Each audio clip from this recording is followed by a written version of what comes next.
Vicheterru. Vicheterru é uma palavra bem complexa, né? O Vicheterru é alguém que é um executivo, que é um líder, que é um administrador, que ele vai ser porque a palavra Vicheterru é um comandante, né? Na verdade, é um estabelecedor, um colocador, um fazedor. Mas hoje eu tentei entender essa palavra e para mim é um comandante que tem capacidade de executar projetos, fazê-los acontecer, estabelecer metas, né? Acampar, quer dizer, ele vai ficar junto até realizar completamente o que ele planejou, tá? Então, eu diria que é um administrador. Eu iria além, eu diria que é um engenheiro, né? O arquiteto faz o projeto e dá na mão de um engenheiro. Esse engenheiro vai ter várias pessoas que vão ajudá-los, mas ele tá ali, né? Para comandar, para executar, para fazer acontecer, para estabelecer. Ele vai lá acampar. O que é acampar? É ficar junto, né? Até realizar completamente aquilo. Então, eu diria que é um gestor, um executivo, né? E no caso, qual era o projeto? Então, vamos analisar aqui. José, ele estava falando para Faraó, olha, Faraó, escolha um homem, né, que seja ajuizado, que tenha inteligência, que tenha capacidade, né, e um sábio, eu diria uma pessoa capaz, uma pessoa formada, capaz de fazer algo, né, seria uma pessoa brilhante, inteligente, mas não só intelectual. Ele teria que ser também administrativo em fazer, né? Ele está dizendo isso para o faraó, que era o rei, né?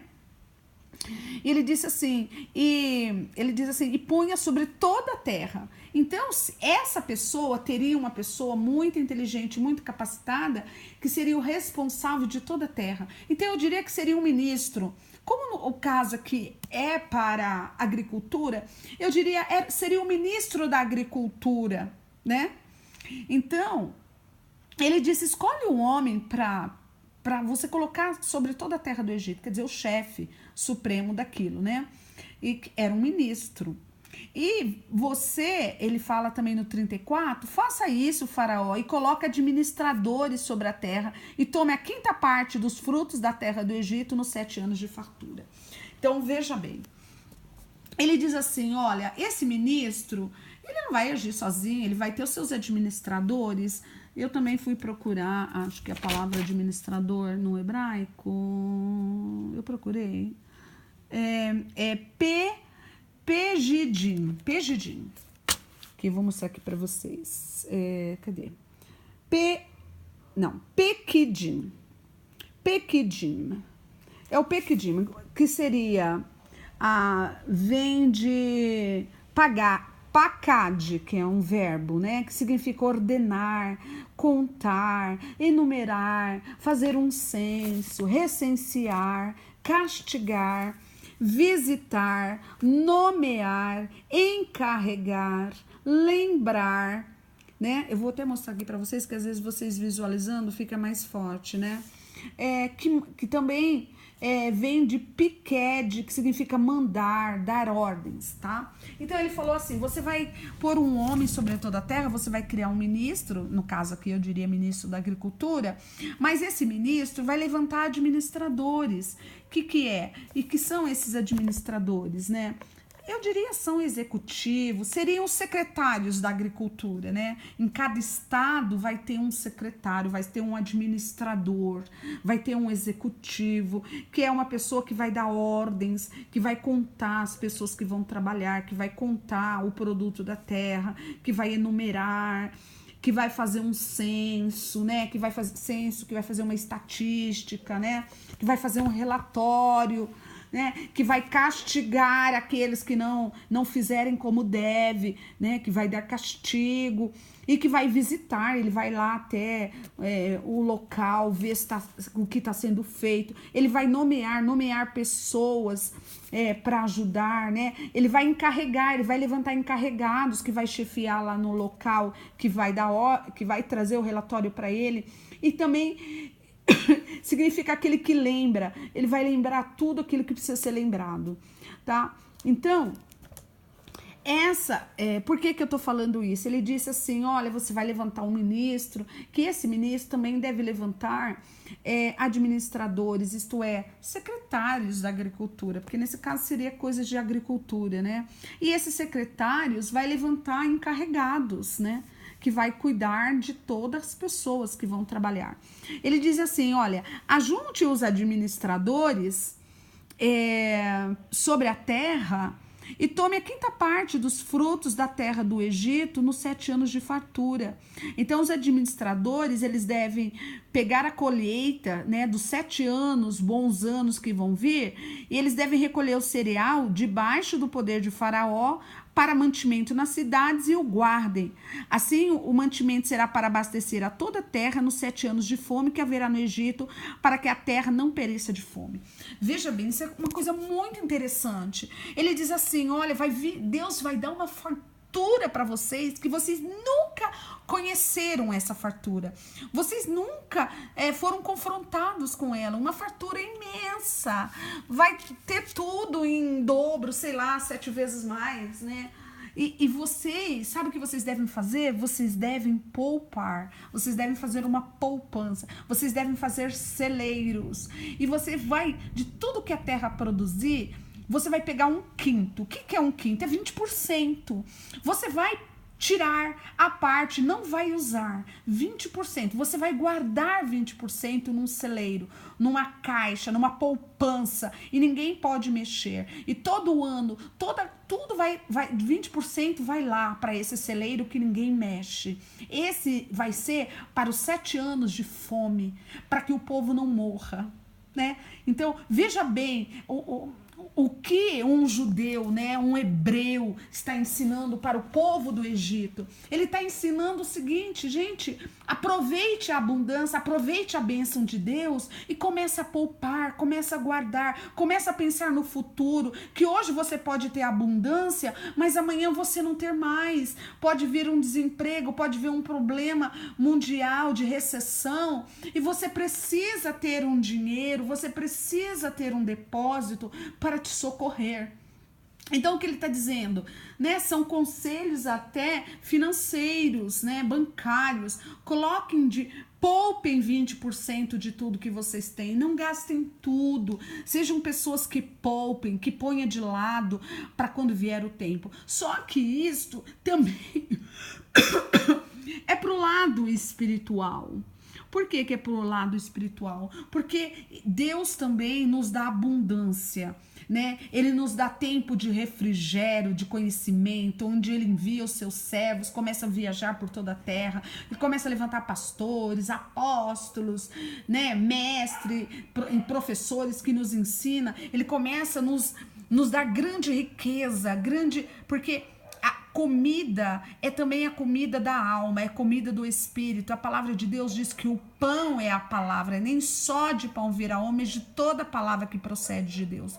Então nós estamos no tempo de abundância, que tem Bíblia, que tem livros, que tem ensino, que tem internet, que tem vídeos, que tem áudios, que tem WhatsApp, que tem YouTube, que tem Facebook, onde nós estamos armazenando, onde nós estamos recebendo, onde nós estamos guardando, colocando no nosso coração. Então toda aquela pessoa que é prudente, ela aproveita o tempo de glória, o tempo de reavivamento. Eu me lembro quando eu estava na Suíça em 94, nós fomos visitados com grande poder.